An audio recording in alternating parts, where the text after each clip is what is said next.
I certainly believe that when you're cooking, I believe in simplicity. And I suppose this particular dish that I'm going to show you now is one of my favourites. It was introduced to me by my friend Ian, who lived in Netley in the New Forest.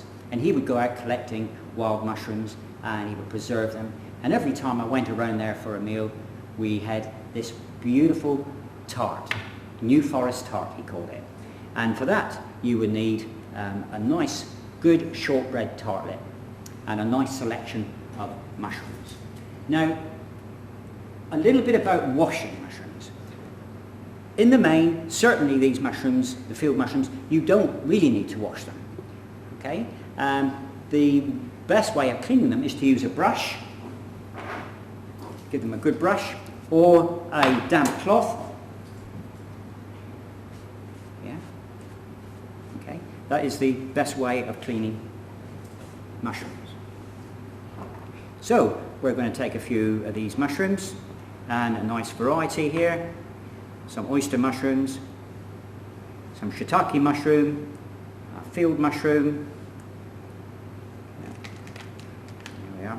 It's important too that your mushrooms look like mushrooms when they're finished. So what we don't want to do is chop them up, but we do want to cut them up so that they are all similar in size. Okay, so for this, here we are. This mushroom would be ideal just to cut down through the middle, so we're still keeping the shape. Okay.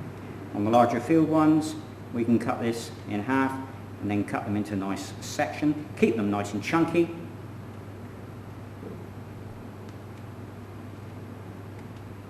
Okay. These little ones there, keep them whole. Oyster mushrooms, keep them fairly whole.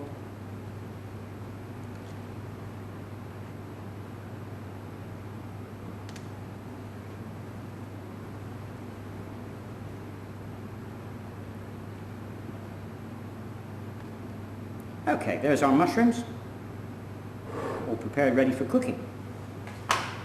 Now for this dish, you're going to need some finely chopped shallot, and here is an example of what we're talking about.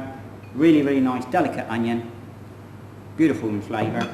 We're going to need a little bit of olive oil. You could use butter, but I'm thinking we're going to want to be a little bit safety, healthy conscious here. And some nice fresh herbs, and some of the herbs that you would find in the forest would be ideal. I've got a few herbs here, nice fresh thyme, and I've got some nice coriander, and I've put a little bit of dill in there as well.